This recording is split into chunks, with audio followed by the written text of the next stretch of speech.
মদিনার আগে যেথায় মক্কায় আমেনার ঘর, মদিনার আগে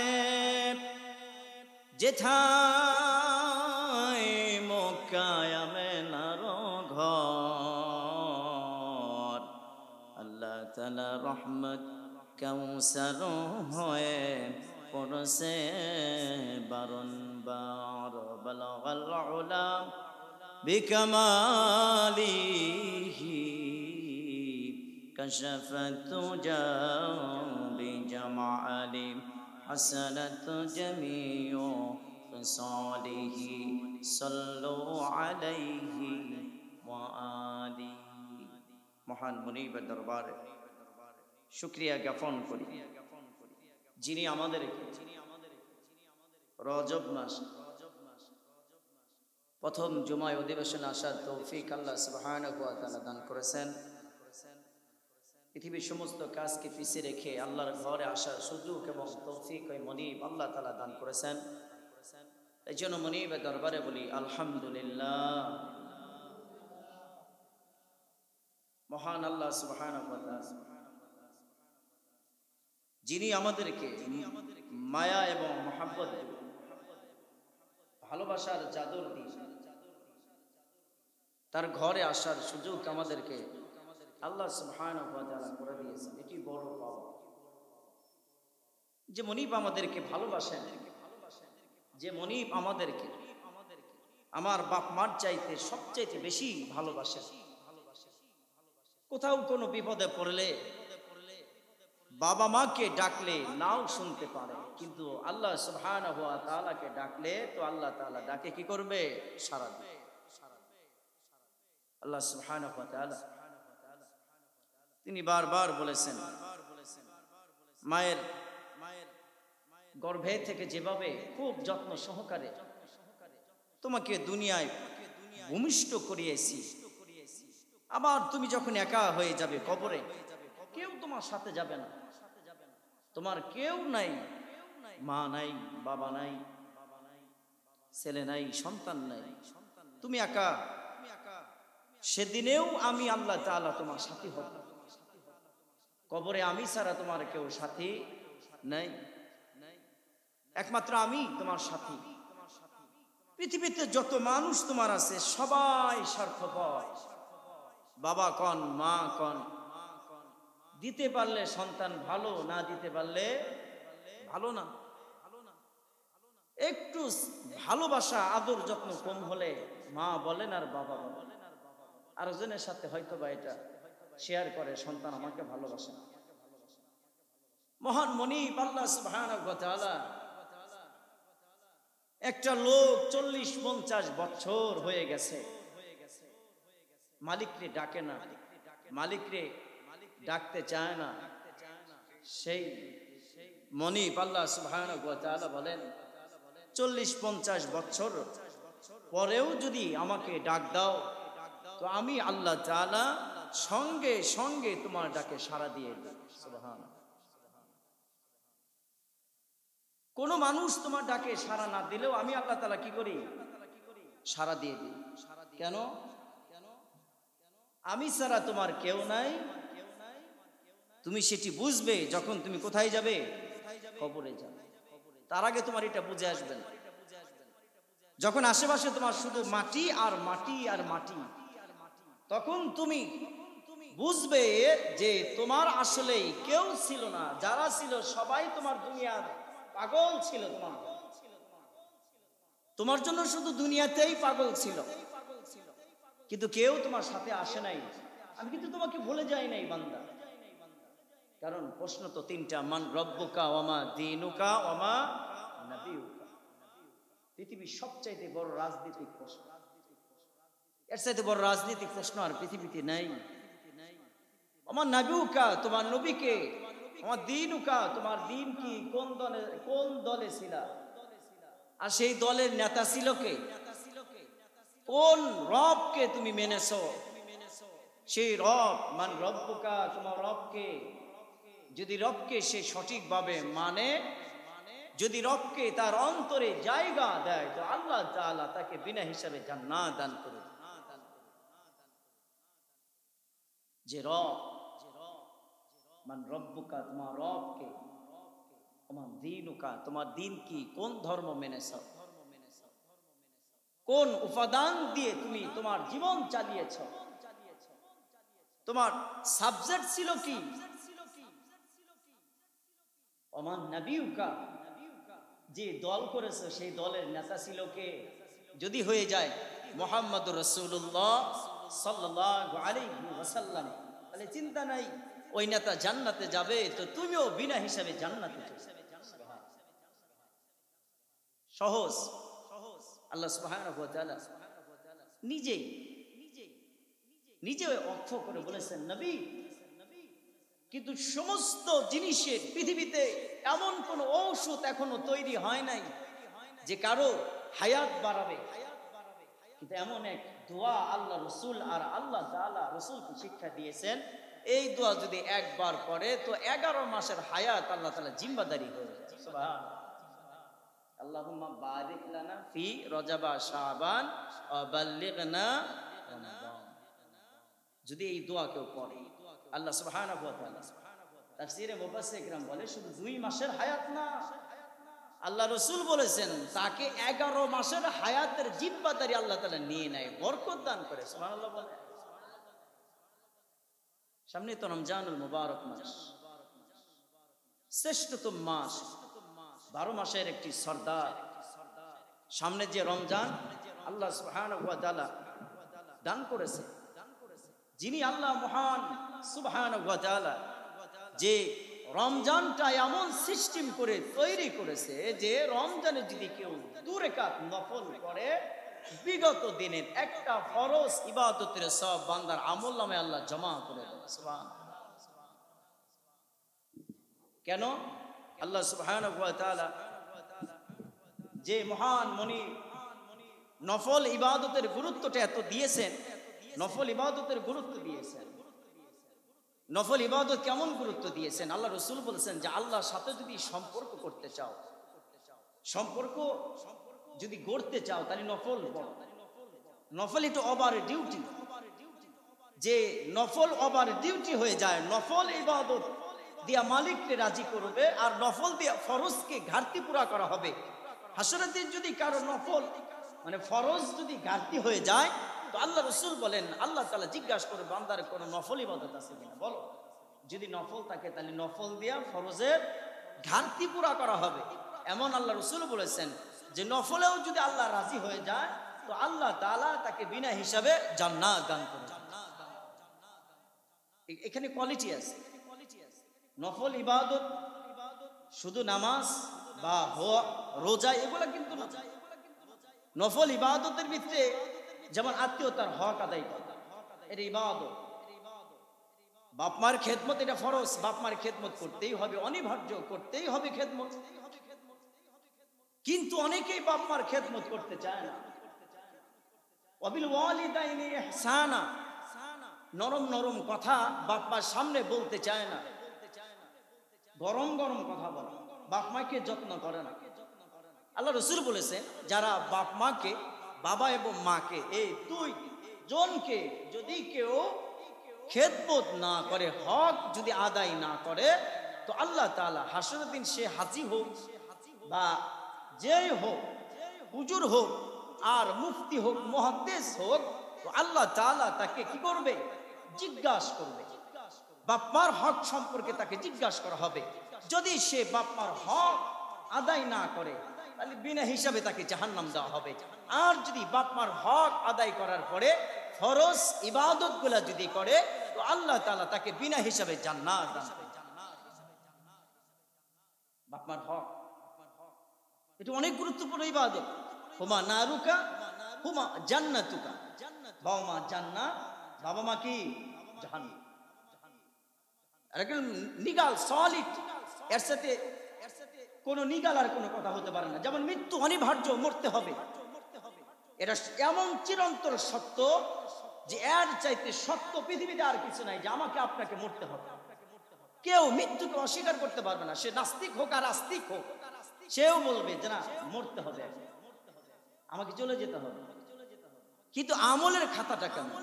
এটা কতটুক সহি আমল নাকি বদকার আমল?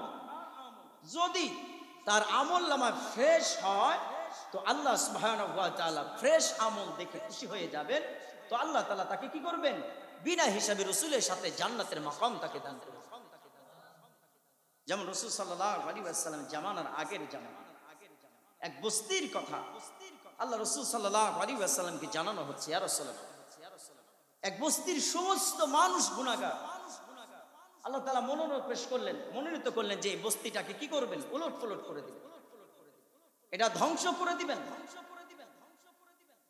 তো আল্লাহ সুবহানাহু ওয়া তাআলা জিবরাইল আলাইহিস সালামকে বললেন, জিবরাইল যাও, এই বস্তি যত মানুষ আছে এদেরকে ধ্বংস করে দাও।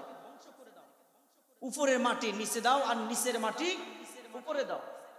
জিবরাইল আলাইহিস সালাম আসছে, আসার পরে দেখে বস্তির মাঝখানে একজন জায়নামাজ বিছাইয়া নামাজ পড়তেছে। তার আমল নামায় কবিরা সগীরা কোনো গুনাহ নাই, ফ্রেশ আমল। এমন আমল যে আগেকার উম্মতরা যা করছে এমন আমল করে নাই, সে এত আমল করছে। জিবরাইল আলাইহিস সালাম জানে যে একজন ব্যক্তি আল্লাহ বলবে তো সে থাকা অবস্থায় আল্লাহ তাআলা কি করবে না? পৃথিবী ধ্বংস করবে না। আর এই বস্তির মধ্যে এমন একজন লোক যার আমল নামে কোনো গুনাহ নাই, সগীরা বা কবিরা কোনো গুনাহ নাই, এই লোকটাকে আল্লাহ তাআলা এই বস্তি ধ্বংস করতে চায়। এই বস্তির মধ্যে ফ্রেশ নামাজি আল্লাহ তাআলার কাছে জিজ্ঞাসা করে, আয় আল্লাহ তাআলা, বস্তিতে এমন একজন লোক আছে ফ্রেশ আমলদারি, যার কোনো পিছনে ডানে বামে কোনো গুনাহ নেই, আর এমন লোক থাকার পরে তুমি তাকে ধ্বংস করতে চাচ্ছ বস্তি। আল্লাহ বলেন, শোনো জিবরাইল, ও শুধু নিজে বাঁচতে চায়, আর এক উম্মত আর এক বান্দা যে জাহান্নামের দিকে যাচ্ছে ওর কোনো মনে চিন্তা নেই, মন কাঁদে না। ওই একা শুধু তাহাজ্জুদ পড়ে, ওই একা নফল পড়ে, ওই একা তাহাজ্জুদ গুজার। কিন্তু আমার বান্দা আরগুলা যে জাহান্নামে যাচ্ছে এর কোনো চিন্তা চেতনা তার ভিতরে নাই। অতএব শুধু নিজের চিন্তা করলেই হবে না, ও জিবরাইল ওকে শুদ্ধা উল্টাবি। এবং শুধু তাই নয়, ও আযাব, ও নিজে শুদ্ধ আযাবের মধ্যে গ্রেফতার হবে। কারণ আমার বান্দাগুলা জাহান্নামের দিকে যাচ্ছে, আর এই বান্দা খালি নিজে ইবাদত করে উপরের দিকে উঠতেছে না। ও গোলাম, এটা হতেই পারে না। নিজে ইবাদত করবে, আর একজনকে ইবাদত করার উৎসাহ দিবে। তো আল্লাহ রাসূল বলেন, দুইজনকে বিনা হিসেবে আল্লাহ জান্নাত দান করে দিবেন। শুধু নিজে ইবাদত করলে হবে না, শুধু নিজে বড় লোক হইলে হবে না, নিজে খায়া বুড়া বড় লোক হইলে হবে না। আমার পাশের বাড়ির খবরও নিতে হবে। তাহলে পড়বে কি? ওয়াবিল ওয়ালিদাইনি ইহসান, মানুষের প্রতি ইহসান করতে হবে। আর আল্লাহ মানুষকে তো তৈরি করেছেন একজন আর একজনের জন্য। আল্লাহ কমিটমেন্ট হলো এটাই, এক বান্দা আর এক বান্দার উপকারের জন্য। এই জন্য খ্রিস্টানদের ভিতরে সবচাইতে মানব প্রেম ওদের প্রতি বেশি। ওরা দেখবেন মানুষকে ঘর বানায় দেয়, ওরা দেখবেন মানুষের খাবারের বন্ধ ব্যবস্থা করে। কারণ রাসূলের এই হাদিসটা ওরা জানে, ওরা মানে যে আল্লাহ রাসূল বলেছেন মানব প্রেম এমন একটি প্রেম যে কালেমা তাওহীদের একাত্মবাদ স্বীকার করার পরে যদি কেউ মানব প্রেম করে, কোন মুসলিম কোন মুসলমানকে যদি সহযোগিতা বা সাহায্য করে, আল্লাহ তাআলা তাকে বিনা হিসাবে জান্নাত দান করে দিবেন। মানব প্রেম। এই জন্য সাহাবীরা, যত সাহাবীরা ছিল তাদের ভিতরে নিজে না খায়া তাদের মুসলিম ভাইকে খাওয়ানোর উৎসাহিত করত। যেমন তাবলীগের লোক আছে না, দেখবেন নিজে একটু কম খায় আর এক ভাইকে একটু বেশি খাওয়া। এই হাদিসটা ওইখান থেকে আনা, এই নেশাবটা ওইখান থেকে আনা, যে কেউ যদি কোনো মুসলমান ভাইকে খানা খাওয়ায়, ওয়াতিমুত তাম, হালাল খাবার খাওয়াইছে, কোন হারাম না, হালাল টাকা খাওয়াইছে, হালাল ইনকাম দিয়ে খাবার খাওয়াইছে, তো আল্লাহ তাআলা বলেন ওই বাড়ি থেকে কোনো মানুষ যদি কবরে গিয়ে থাকে, কম পক্ষে 40 দিন তার কবরে আযাব আল্লাহ তাআলা বন্ধ করে। সুবহানাল্লাহ, বন্ধ করে হালাল খাবার খাবার। এটা হাদিস শরীফে আছে, কোন নেককার মানুষ যদি, বুখারী শরীফে বিবরণে আছে, নেককার মানুষ যদি কবরস্থানে পাশ দিয়ে যায় 40 দিন পর্যন্ত কবরে কি হয় না? আযাব হয়। আযাব হয় না। নেককার মানুষ পাওয়া বড় মুশকিল, অনেক মুশকিল। নেককার মানুষগুলা বর্তমান জামানায় এমন মুশকিল যে আপনি কে নেককার এটাও আপনি চিনতে পারবেন, কে বদকার এটাও আপনি চিনতে পারবেন, কারণ মুখ দেখা মানুষ চেনা যায় না, ব্যবহারে তার কি পরিচয়, আবার মাঝে মাঝে ব্যবহারও তার পরিচয় না। অনেক সুদখোর আছে, খুব ভালো আচরণ করে, খাওয়ানোর জন্য মানুষকে ব্যস্ত হয়, কিন্তু তার হারাম ইনকাম, তার জীবন চলতেছে কোথায়? হারাম দিয়ে। তো হাদিস শরীফে আছে যে সুদের 1 টাকা খেয়ে যদি 1 ফোঁটা রক্ত হয়, আর এই রক্ত ক্লিন না করা পর্যন্ত কোন ইবাদত মালিকের কাছে গ্রহণযোগ্য হবে, কবুল হবে না। হারাম যারা খাইবে, কারণ তার পরিবার তার ভার নেবে না, আমাকে তো একা যেতে হবে, আমি যার জন্য আমি হারামের সাথে জড়িত হলাম, যার জন্য হারাম খাইলাম, হারামের সাথে লিপ্ত হইলাম, একটু চিন্তা করলে বোঝা যায় এই লোকগুলো আমার সাথে যাবে না, কোনোভাবেই যাবে না। এই যে আল্লাহ রাসূল বলেছেন তুমি একা, তোমার কেউ নাই আমি ছাড়া, তোমার মেয়ে এগুলো ধোঁকা, তোমার ছেলে এগুলা ধোঁকা।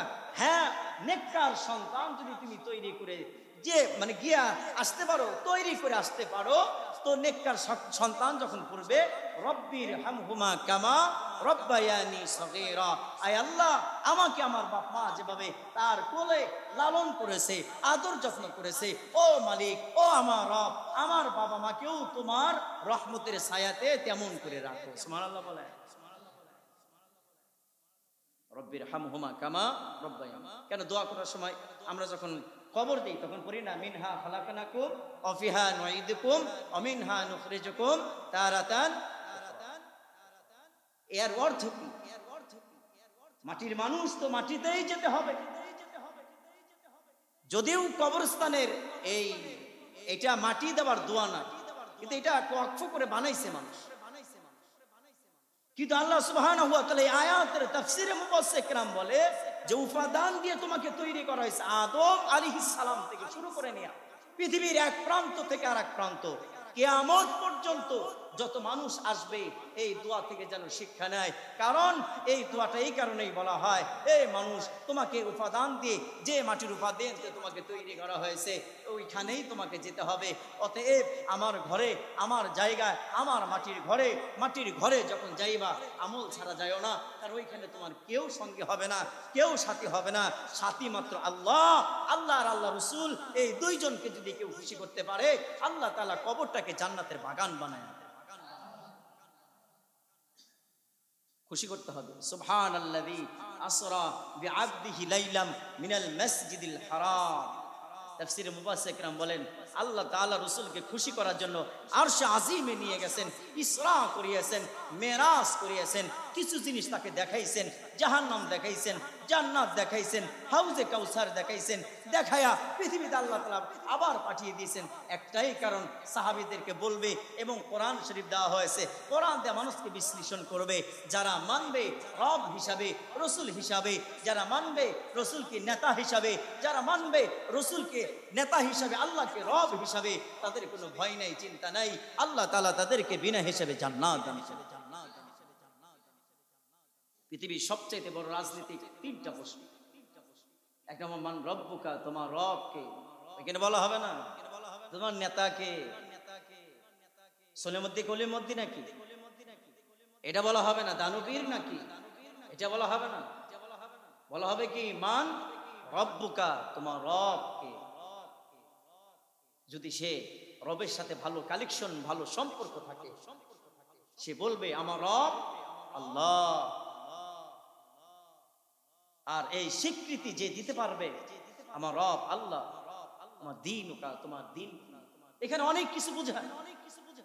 যারা আরবি গ্রামার করেছেন, যারা আরবি বোঝার যোগ্যতা আছে, এই দিনের যে কতগুলো অর্থ হয় আল্লাহ রসুল বলেছেন যে দিনের কথা বলা হয়েছে, আমার দিনুকা, তোমার দিন কি? তুমি যদি মানো ইসলাম স্যালেন্ডার করা, তোমার সর্বপ্রথম নেতা হবে মুহাম্মদুর রাসূলুল্লাহ সাল্লাল্লাহু আলাইহি ওয়াসাল্লাম। পৃথিবীর আর কোনো কেউ তোমার নেতা হতে পারবে না। যদি তুমি মানো ইসলাম, আধা মানো আর আধা মানো না, কোরআনের কিছু আয়াত মানো কিছু আয়াত মানো না, এটার নাম ইসলাম বলে না, এটার নাম মুসলমান বলে না।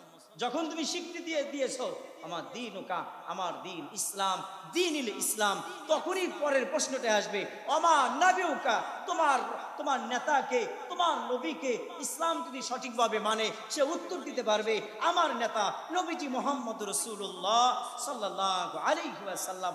নেতা যে জায়গায় যাবে কর্ম, এই কর্মীরা তাকেও আল্লাহর তাআলা বলেন এই রসুলকে মানার সাথে সাথে নেতা হিসাবে, রসুল হিসাবে এবং সর্বোচ্চ নেতা হিসাবে মানার কারণে আল্লাহ তাআলা এই বান্দাকে বিনা হিসাবে জান্নাত দান করেন।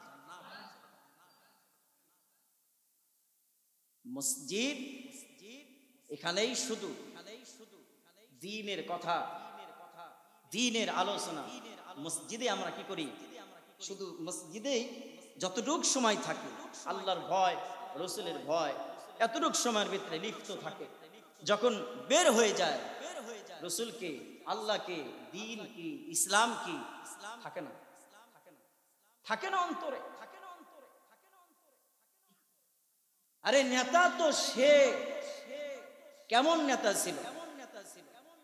নবী করিম সাল্লাল্লাহু আলাইহি ওয়াসাল্লাম মাজাটা ব্যথা হয়ে গেছে। আম্মা জান আয়েশা সিদ্দিকা রাদিয়াল্লাহু তাআলা আনহা বলতেছেন, ইয়া রাসূলুল্লাহ, বয়সের কারণে মাজা ব্যথা হলো নাকি? বলছে না আয়েশা, পরীক্ষা খন্দন তৈরি করার সময় আমি মাথায় বোঝা দিয়ে আমি পাথর কেটে কেটে মাথায় দিয়েছি, সাহাবীদেরকে উঠায় দিয়েছি, সাহাবীরা আমার মাথায় উঠায় দিয়েছে, এগুলা নিয়ে দূরে ফেলছি। ও আয়েশা, সেই যে কাজ করতে করতে আমার মাজাটা ব্যথা বা বাঁকা হয়ে গেছে, আজ পর্যন্ত সোজা হয় না। যেমন কর্মী, যেমন সাহাবী, আমরা যেমন বলি কর্মী, আর ওই সময় ছিল সাহাবী। সাহাবীর উল্টা যদি অর্থ হয় তাহলে হবে কর্মী। নেতা ছিল কেমন? চরিত্রবান, নেতা ছিল আদর্শবান। একজন ইহুদি এসে মসজিদে পেশাব করেছে, আল্লাহ রাসূল সাল্লাল্লাহু আলাইহি ওয়াসাল্লাম ঘুমাইছেন তার বাড়িতে, সবার আগে উঠে এসে মসজিদে পেশাব করেছে। আল্লাহ রাসূল রাগ হয় নাই, না হয়ে তাকে বলেও নাই কিছু, না বলে নিজে পেশাব পরিষ্কার করেছেন। ইহুদি তার পরের দিন এসে জিজ্ঞাসা করেছে, আমি তোমার বাড়িতে খাইলাম আর আমি পেশাব বা টয়লেট করেছিলাম মসজিদে নববীতে, আর তুমি তোমার হাত দিয়ে পরিষ্কার করেছো। ও মুহাম্মদ, তোমার চরিত্র, তোমার আদর্শ থেকে আমি মুক্ত, আমাকে পড়ায় দাও লা ইলাহা ইল্লাল্লাহু মুহাম্মাদুর রাসূলুল্লাহ সাল্লাল্লাহু আলাইহি ওয়াসাল্লাম। এই হলো নেতা। আর এই জামানার নেতা চোরের বিচার করতে জানে না। হাই রে নেতা, ডাকাতের বিচার করতে জানে না। কর্মীটাই তো বড় চোর। নেতা হলো হেড চোর, কর্মীটা হলো টু চোর, বিচার করতে জানে না। কেন? আমার ওয়ার্ড, আমি ইউনিয়নের সভাপতি, তাহলে আমার দাম থাকবে না যদি বিচার করি। আর আল্লাহ রাসূল সাল্লাল্লাহু আলাইহি ওয়াসাল্লাম চোরের বিচার আসছে, তা কুরাইশ বংশের মানুষ চুরি করেছে। হযরত আনাস থেকে বিবরণ, আনাস রাদিয়াল্লাহু তাআলা আনহু সাইয়েদনা রাসূলের কাছে চোরের বিচার নিয়ে গেলেন। যাওয়ার পরে আমার রাসূল জিজ্ঞাসা করলেন, চুরি করেছো? হ্যাঁ করেছি। যারা সাক্ষী ছিল তাদেরকে ডাকা হলো। ডাকার পরে তার আগে রাত্রে নবীজির কাছে কিছু সাহাবী গিয়েছে, ইয়া রাসূলুল্লাহ, যে লোকটা, যে মহিলা চুরি করেছে এটি আর কেউ নয়, এটা কুরাইশ বংশের মহিলা। বিচারটা একটু সংক্ষেপ করলেই হয়, একটু কম করলেই হয়, একটু ছাড় দেওয়া যায় না? সেটা আপনার বংশের লোক। আল্লাহ রাসূল রেগে বসা থেকে দাঁড়িয়ে গেলেন। বসা থেকে দাঁড়িয়ে যাওয়ার পরে আল্লাহ রাসূল বলে, আল্লাহর আইনের উপরে আমার কোনো হাত নাই। খবরদার শোনো ভালো করে, আমার মেয়ে ফাতেমা যদি চুরি করতো রে আজকে, আমি রাসূল ডান হাত কাটতে বাধ্য হয়ে যেতাম। আমার মেয়ে ফাতেমা যদি আজকে চুরি করতাম ডান হাত কেটে দিতাম। এটা আইন, এরাই শরিয়ার বিধান। এর সাথে এক চুল পরিমাণ নষ্ট হবে না। চুরি করছে ডান হাত কেটে দাও, ইসলামের শরিয়া যদি থাকে। আর আমাদের দেশে তো 96% অথবা 92% মুসলমান, সংসদে তো আইন নায়িকা, বড় ইসলামের যত বিরোধিতা করা যায় সব আইন সংসদে পাস করে, যত বিরোধিতা করা যায়। এমপি মন্ত্রীদের শরিয়ার আইন বোঝে না, তাদের ঢুকায় এলো সংসদ ভবনে।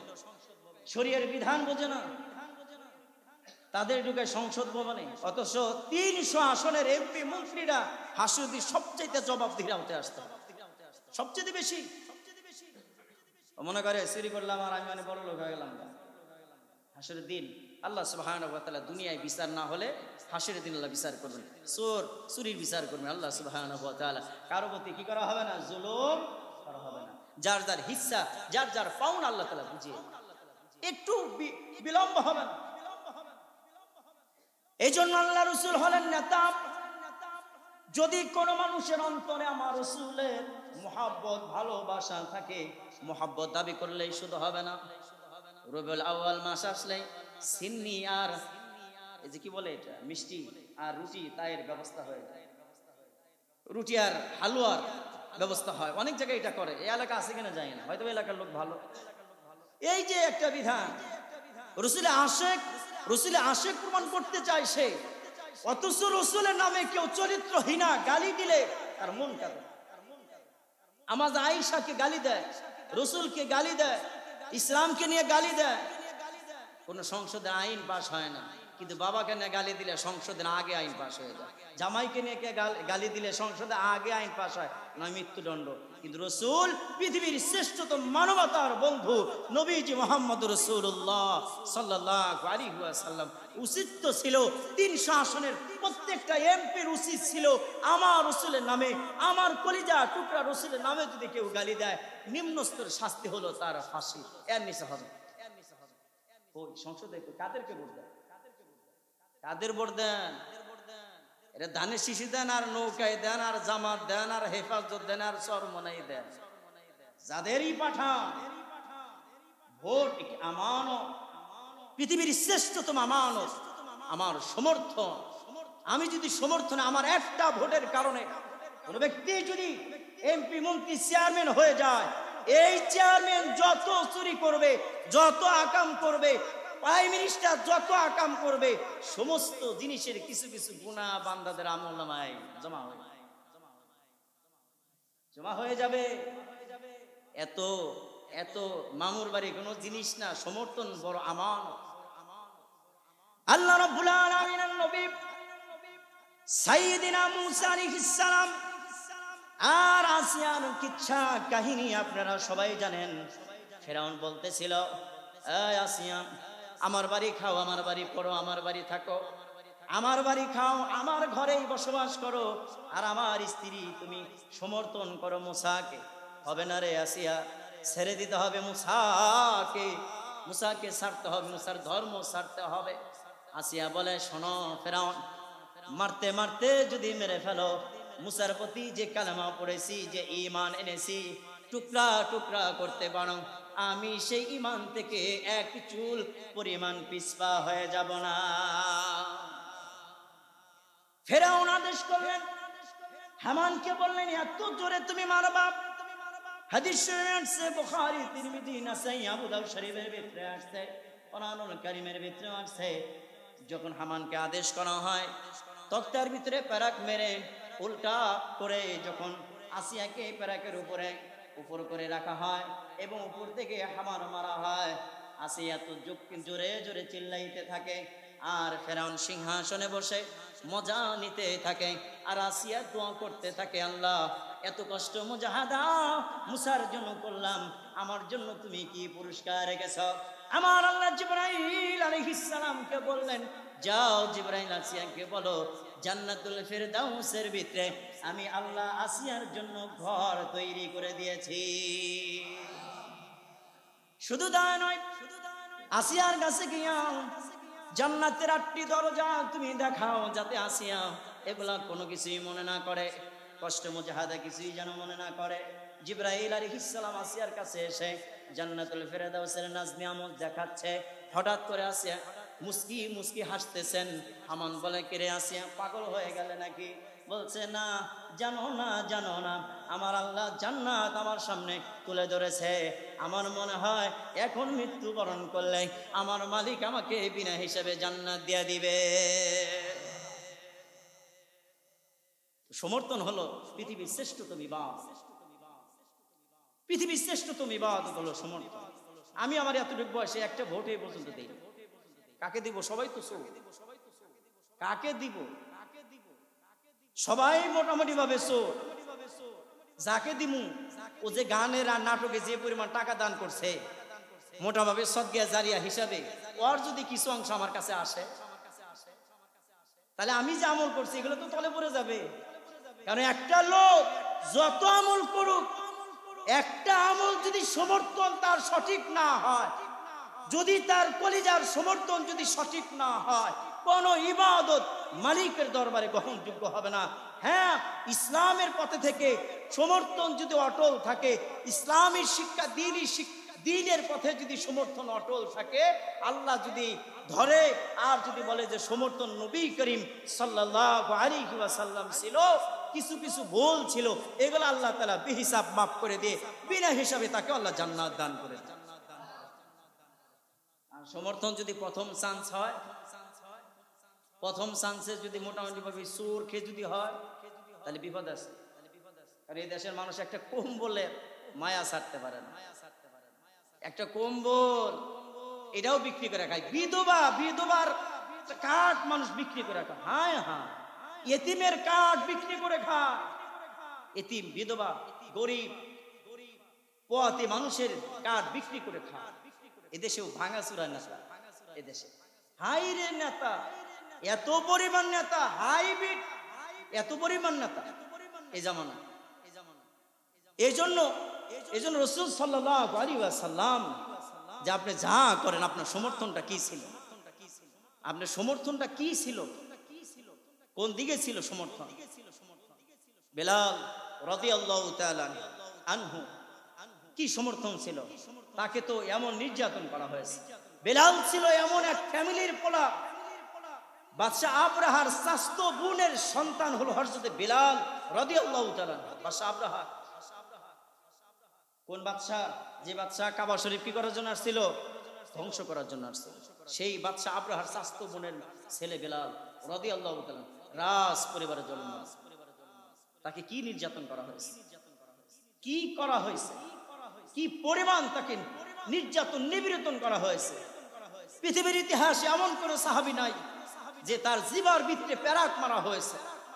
এই বেলাল রাদিয়াল্লাহু তাআলা জিবার ভিতরে পেরাক লাগায়া যাতে কথা না বলতে জিহ্বা টেনে বের করে তাকে পেরাক মেরে আটকে রাখা হয়েছে। শুধু একটাই কারণ, ছেড়ে দাও। আহাদ শব্দটা কি করে দাও? ছেড়ে দাও। আহাদ শব্দ যদি ছেড়ে দাও, ও বেলাল তোমাকে চেয়ার দেওয়া হবে, ও বেলাল তোমাকে সম্পত্তির মালিক দেওয়া হবে। বেলাল বলতো, না রে উমাইয়া, মারতে মারতে মারতে মেরে ফেলতে পারো।